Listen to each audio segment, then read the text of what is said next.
गएको 24 घण्टामा देशभर थप 2936 जनामा कोरोना भाइरसको संक्रमण पुष्टि, थप 43 जनाको मृत्यु। संयमता अपनाउन र शब्द चयनमा ध्यान दिन एमाले बैठकमा नेताहरूको भनाई। प्रदेश 2 सरकारमा माओवादीबाट भरत शाह मन्त्री बन्ने, रूबीकर्ण राज्य मन्त्री। नयाँ भाडा दर सार्वजनिक, एउटै रुटमा 576 रुपैयाँसम्म भाडा बढ्यो। कुन ठाउँमा कति भयो त भाडा दर, यसको बारेमा पुरै जानकारी। सर्वोच्चको फैसला विरुद्ध एमालेले भण्डाफोर अभियान चलाउने, अध्यादेश ल्याएर एमाले फुटाउने प्रयास हुन सक्ने ओलीको विश्लेषण। एमाले संसदीय दलको बैठकमा पनि माधव नेपाल समूह अनुपस्थित। जल ऊर्जाको अधिकतम उपयोग गरी पेट्रोलियम आयातलाई कम गर्न मन्त्री भुषालको आग्रह। विपक्षी गठबन्धनले माग्यो मुख्यमन्त्री पोखरेलको राजीनामा। चिनिया राजदूतले भेटिन् एमाले नेता नेपाललाई। नयाँ आर्थिक वर्षमा खर्च प्रभावकारी बनाउन अर्थको मार्गदर्शन। नेपाली सेना अब 4 कमान्डको संरचनामा। पोखराका मेयर मानबहादुर जीसीको स्वास्थ्य अवस्था सुधारोन्मुख। देशभर 76.44% भूभागमा रोपाई सकियो। अन्यौलमा सवारी लाइसेन्सको परीक्षा, 4.5 लाख आवेदन अलपत्र। नेपालले एसियन महिला भलिबल च्याम्पियनसिप नखेल्ने र जर्मनीमा बाढी 80 जना भन्दा बढीको मृत्यु। दर्शक महानुभाव नमस्कार, समाचारपाटी.com को न्यूज बुलेटिनमा यहाँलाई हार्दिक स्वागत छ। म प्रहलाद चन्द्र घिमिरे सदाको झैं आज पनि उपस्थित भइसकेको छु आजका महत्त्वपूर्ण समाचारहरू लिएर। हामीलाई अन्तिमसम्म हेर्नुहोला अनि हाम्रो मेहनतका लागि यो भिडियोमा एउटा लाइक अवश्य गर्नुहोला। दर्शक महानुभाव, पलपलको न्यूज अपडेटका लागि हाम्रो च्यानल सब्स्क्राइब गर्नुहोस् अनि नजिकै आउने बेल आइकनलाई क्लिक गर्नुहोला। दर्शक महानुभाव, कहाँबाट हेर्दै हुनुहुन्छ, कस्तो लाग्दैछ, आफ्ना कुराहरू तलको कमेन्ट बक्समा कमेन्ट गर्नुहोला। आउनुहोस् दर्शक महानुभाव, आजका महत्त्वपूर्ण समाचारहरू सुरु गरौं कोरोना अपडेटबाट। गएको 24 घण्टामा नेपालमा थप 2936 जनामा कोरोना भाइरसको संक्रमण पुष्टि भएको छ। 14182 नमुना परीक्षण गर्दा पीसीआरबाट 2006 र एन्टिजेन परीक्षणमा 930 जनामा कोरोना संक्रमण देखिएको स्वास्थ्य तथा जनसंख्या मन्त्रालयले जनाएको छ। यस्तै पछिल्लो 24 घण्टामा कोरोना संक्रमणबाट 43 जनाको मृत्यु भएको छ भने थप 1775 जना निको भएका छन्। नेपालमा कोरोना भाइरस संक्रमितको कुल संख्या 7,12,373 पुगेको छ। तीमध्ये 9,506 जनाको मृत्यु भएको छ भने 6,28,243 जना संक्रमण मुक्त भएका छन्। मन्त्रालयका अनुसार देशभर रहेका सक्रिय संक्रमित मध्ये 24,274 जना होम आइसोलेसनमा रहेका छन्। यस्तै 2,553 जना संस्थागत आइसोलेसनमा छन्, जसमध्ये 578 जनाको आइसियु र 174 जनाको भेन्टिलेटरमा उपचार भइरहेको छ। पछिल्लो 24 घण्टामा प्रदेश 1 मा 753, प्रदेश 2 मा 57 तथा बागमती प्रदेशमा 740 जनामा कोरोना भाइरसको संक्रमण पुष्टि भएको छ। यस्तै गण्डकीमा 218, लुम्बिनीमा 130, कर्णालीमा 51 र सुदूरपश्चिम प्रदेशमा 84 जना संक्रमित थपिएको जनाइएको छ। गत 24 घण्टामा थपिएका कोरोना संक्रमित मध्ये 541 जना मात्रै काठमाडौँ उपत्यकाका छन्, जसमा काठमाडौँका 443, ललितपुरका 136 र भक्तपुरका 62 जना संक्रमित छन्। यस्तै सुनसरीमा 284, मोरङमा 246, झापामा 151, चितवनमा 57 र कैलालीमा 51 जनामा संक्रमण देखिएको छ। मकवानपुरमा 49, रूपन्देहीमा 44, नवलपरासी पूर्वमा 40, नुवाकोट र सुर्खेतमा 35, कञ्चनपुरमा 27 र उदयपुरमा 21 जना संक्रमित थपिएको मन्त्रालयले जनाएको छ। नेकपा एमालेका अध्यक्ष केपी शर्मा ओलीले बोलाएको स्थायी कमिटी बैठकमा नेताहरूको अभिव्यक्ति र समर्थकको गतिविधि बारे छलफल भएको छ। पार्टी एकता जोगाउने गरी जुटेको 10 बुँदे सहमति अनुमोदन गरेको बैठकमा नेताहरूको अभिव्यक्ति बारे छलफल भएको हो। वरिष्ठ नेता माधव कुमार नेपाल समूह र उपाध्यक्ष वामदेव गौतम अनुपस्थित रहेको बैठकमा ओली तर्फका नेताहरू मात्र सहभागी रहेका थिए। अध्यक्ष ओलीले सर्वोच्च अदालतको परमादेश र अब पार्टीले खेल्नुपर्ने भूमिका बारे प्रस्ताव राखेपछि सुरु भएको बैठक रोक्न माधव समूहले आग्रह गरेको थियो। माधव नेपाल समूहबाट कार्यदलमा रहनुभएका नेताहरू उपाध्यक्ष भीम रावल, उपमहासचिव घनश्याम भुषाल, सचिव द्वय गोकर्ण विष्ट र भीम आचार्य तथा नेता सुरेन्द्र पाण्डे पुगेर बैठक रोक्न आग्रह गरे पनि ओलीले अस्वीकार गर्नुभयो। नेपाल समूहका नेताहरू बाहिरिएपछि स्थायी कमिटिका नेताहरूले बोलेका थिए। त्यसपछि अब कसरी अगाडि बढ्ने र कुन ढङ्गले प्रस्तुत हुने भन्ने बारेमा नेताहरूले धारणा राखेका छन् र सो धारणा राख्ने क्रममा उनीहरूले संयमता अपनाउन र शब्द चयनमा ध्यान दिन चाहिँ सुझाव दिएका छन्। प्रदेश 2 सरकारमा सहभागी हुन नेकपा माओवादी केन्द्रले मन्त्री चयन गरेको छ। शुक्रबार बसेको संसदीय दलको बैठकले माओवादी केन्द्र संसदीय दलका नेता भरत शाहलाई मन्त्रीमा र रूबीकर्णलाई राज्यमन्त्रीमा पठाउने निर्णय गरेको प्रमुख सचेतक दिलीप कुमार शाहले जानकारी दिनुभएको छ। शाह महोत्तरी क्षेत्र नम्बर 1 को खबाट निर्वाचित सांसद हुनुहुन्छ भने सप्तरीकी कर्ण समानुपातिक सांसद हुनुहुन्छ। शाह र कर्णले शनिबार नै मन्त्री पदमा शपथ लिएको सचेतक शाहले बताउनु भएको छ।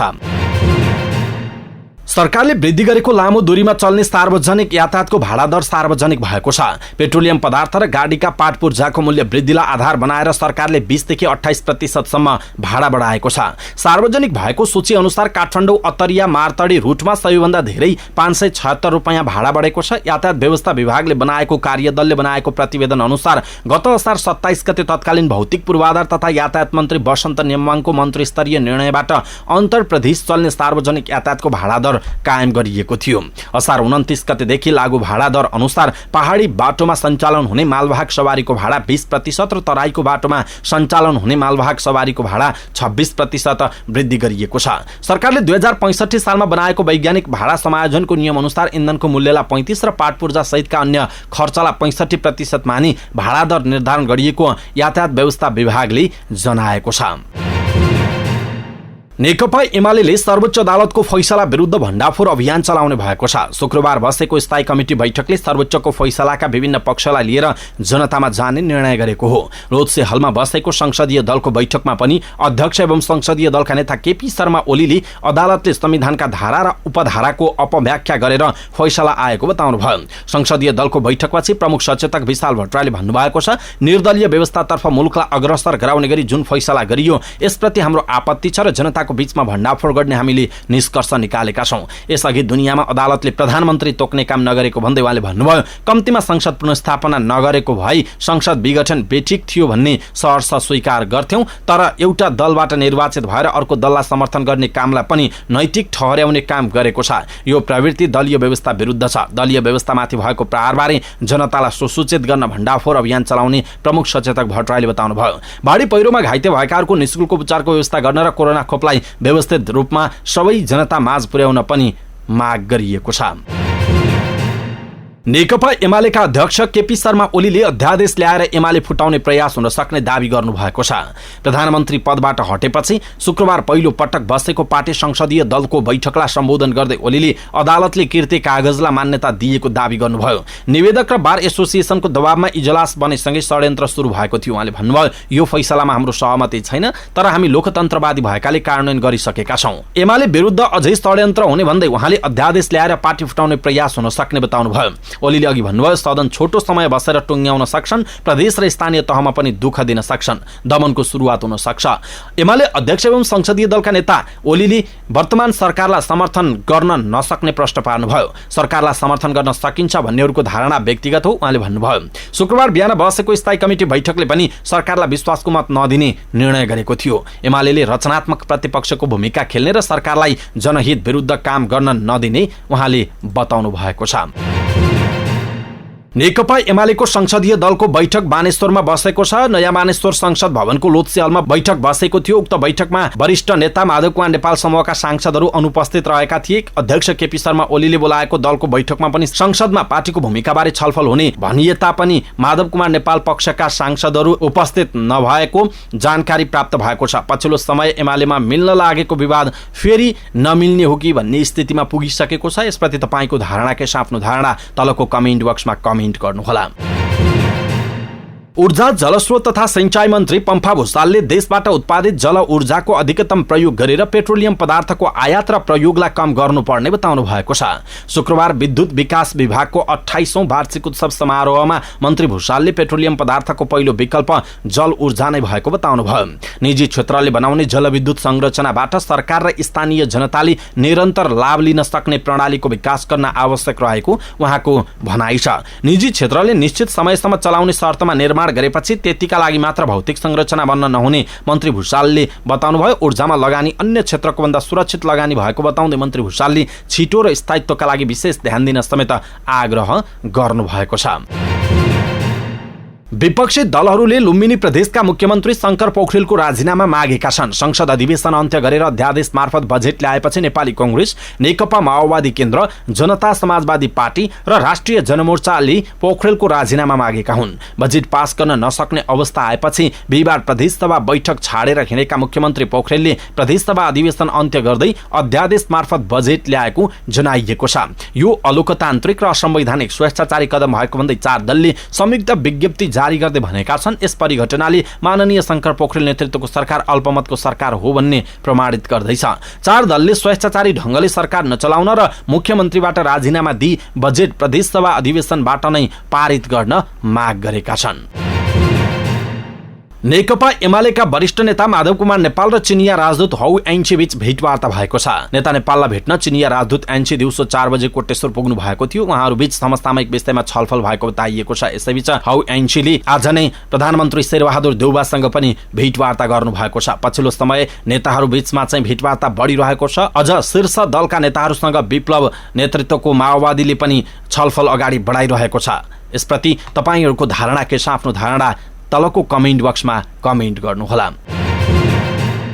नयाँ आर्थिक वर्ष 2078-79 प्रारम्भ भएको छ। यससँगै निवर्तमान प्रधानमन्त्री केपी शर्मा ओली नेतृत्वको सरकारले अध्यादेश मार्फत ल्याएको बजेटको कार्यान्वयन सुरु भएको छ। सरकारले यो वर्ष कुल 16 खर्ब 47 अर्ब 57 करोड रुपैयाँ बराबरको बजेट ल्याएको छ।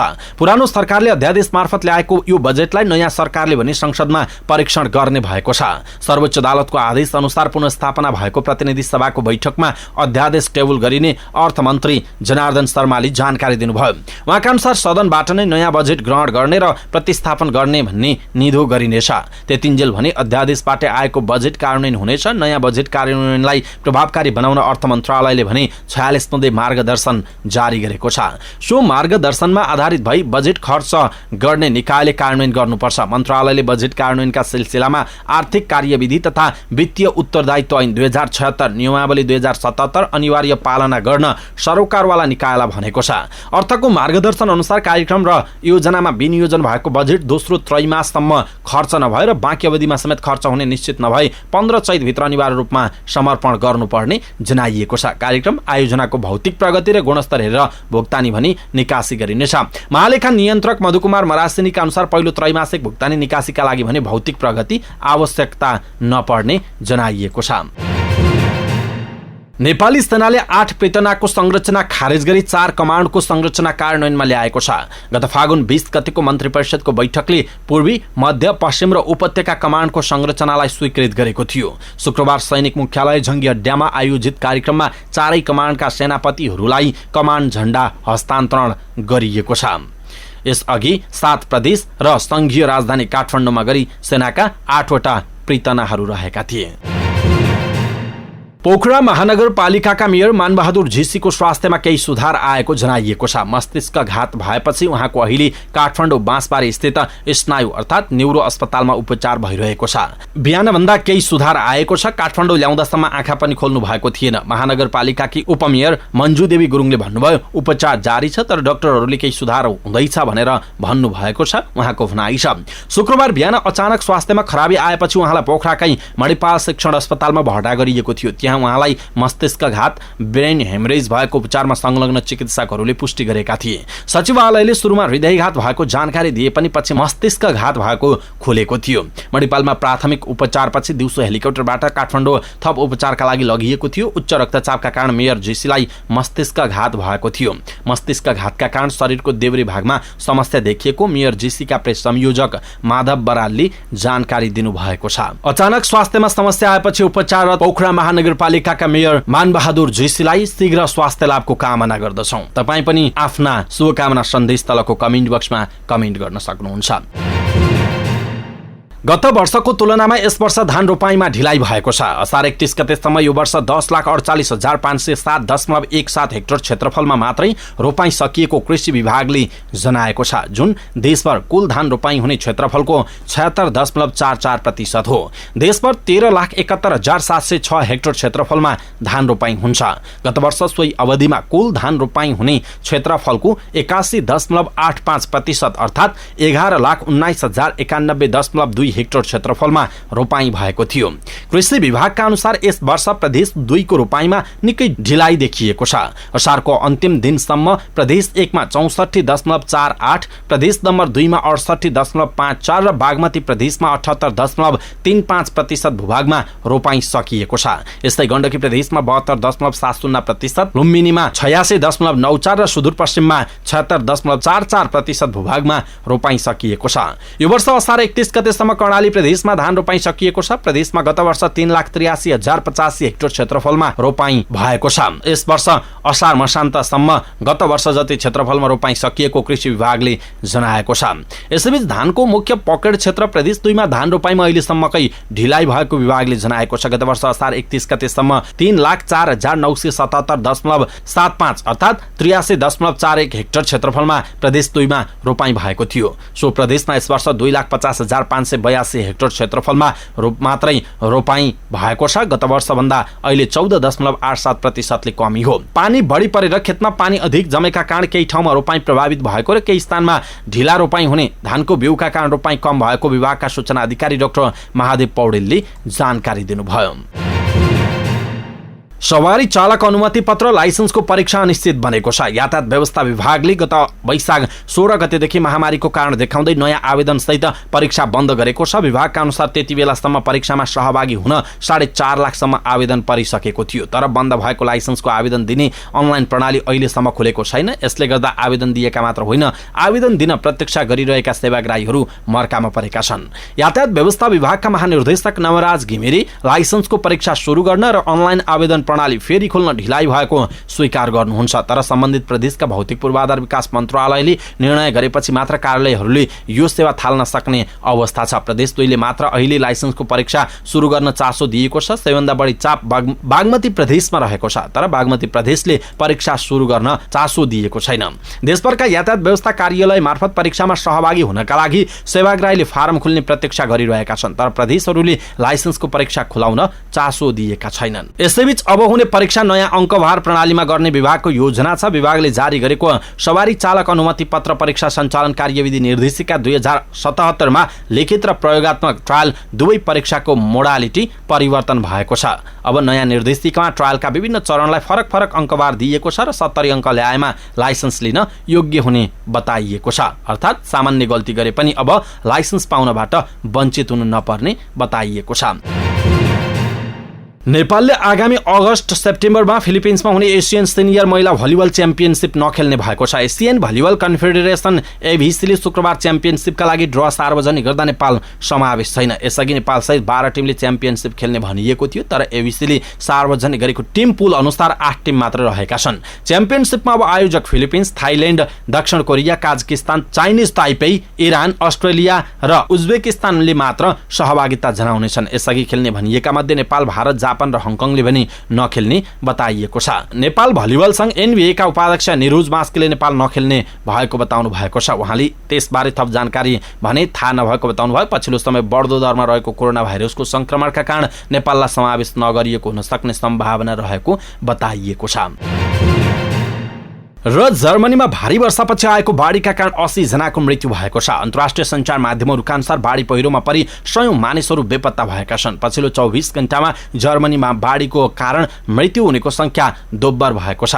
स्थानीय प्रहरीले बाढीमा परि अझै धेरै मानिसहरू हराइरहेको बताएको छ। बाढीका कारण सबैभन्दा ठूलो असर जर्मनीको राइनल्यान्ड पलाटिनेट र उत्तरी राइन वेस्टफेलिया प्रान्तमा देखिएको छ। सो क्षेत्रमा धेरै घर र सवारी साधनहरू बाढीले बगाएको छ। जर्मन चान्सलर एन्जेला मर्केलले पीडित परिवारलाई आवश्यक सहयोग पुर्याउन निर्देशन दिनुभएको छ। त्यस्तै जर्मनीको छिमेकी बेल्जियममा पनि बाढीका कारण कम्तीमा 11 जनाको मृत्यु भएको छ। जर्मनीको पश्चिम क्षेत्रमा भइरहेको भारी वर्षाका कारण जर्मनीका साथै अन्य धेरै मुलुकमा पनि बाढी आएको जनाइएको छ।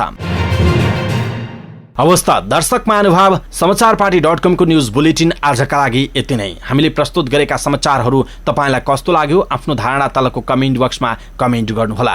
हाम्रो मेहनतका लागि यो भिडियोमा एउटा सानो लाइक अवश्य गरिदिनु होला। दर्शक महानुभाव, पलपलको न्यूज अपडेटका लागि हाम्रो च्यानल सब्स्क्राइब गर्नुहोस् अनि नजिकै आउने बेल आइकनलाई क्लिक गर्नुहोला। पलपलको न्यूज अपडेटका साथ फेरि हाम्रो भेट हुनेछ। तपाई समाचारपाटी.com हेर्दै गर्नुहोस्। नमस्कार।